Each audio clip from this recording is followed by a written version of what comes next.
Mulutmu adalah harimaumu. Peribahasa itu sepertinya tepat untuk menggambarkan apa yang kini sedang dialami aktris cantik Felicia Angelista. Ya, aktris sekaligus pengusaha itu ramai-ramai mendapat kecaman atas pernyataannya terkait agresi Israel ke Palestina. Usai mendapat cibiran atas unggahannya yang menimbulkan kegaduhan, Felicia pun langsung meminta maaf. Dalam klarifikasinya, Felicia mengaku adanya mispersepsi atas unggahan videonya beberapa waktu yang lalu. Maka seperti inilah klarifikasi istri Immanuel Cesar Hito itu. Saya memohon maaf yang sedalam-dalamnya kepada semua orang atas video yang saya upload di sosial media saya.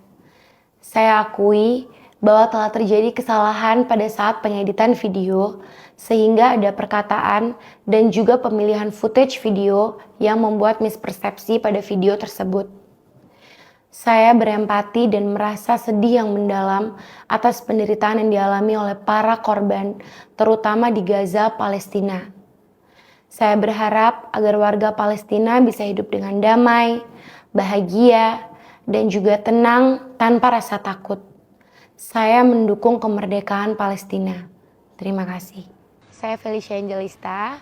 Di sini saya ingin mengungkapkan isi hati saya. Saya berdoa untuk adanya perdamaian dan udah terlalu banyak banget korban. Dari sisi saya sebagai seorang ibu, melihat banyak anak-anak yang menjadi korban, terutama di Palestina,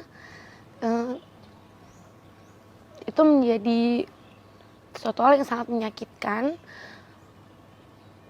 Melihat anak-anak kecil tidak punya harapan, tidak punya masa depan, dan pasti ada trauma.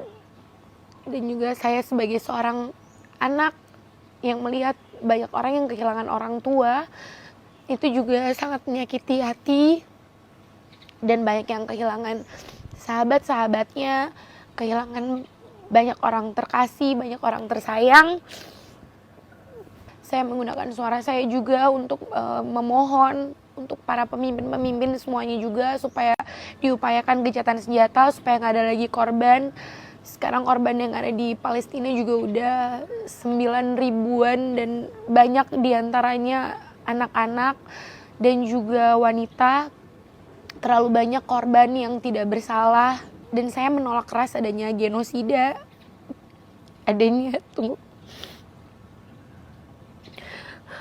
Saya menolak keras adanya genosida dan pembunuhan yang tidak memiliki,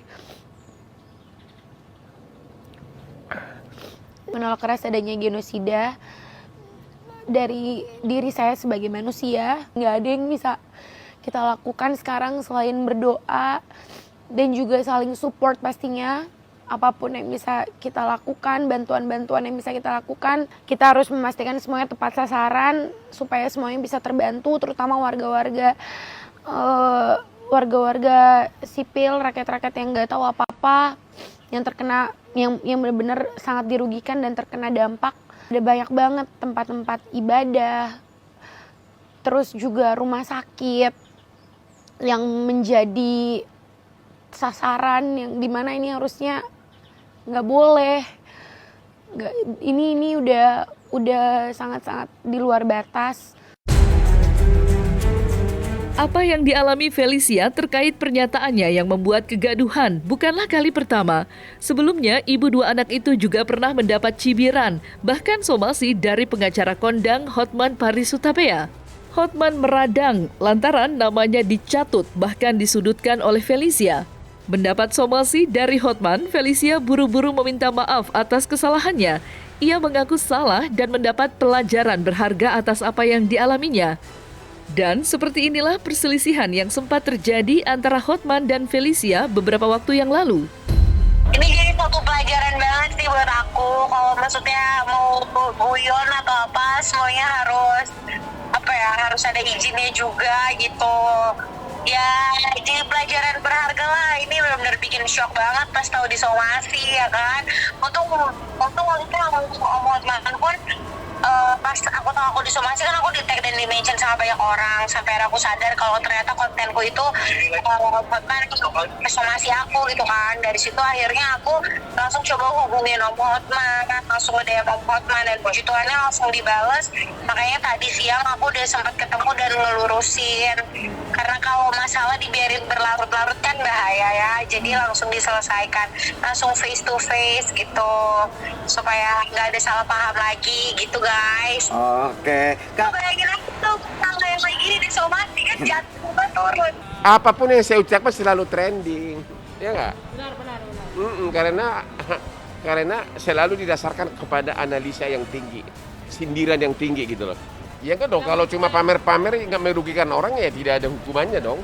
Nggak ada hukumannya. Dia kan tidak melakukan tindak pidana yang merugikan orang lain, hanya berbohong terhadap publik.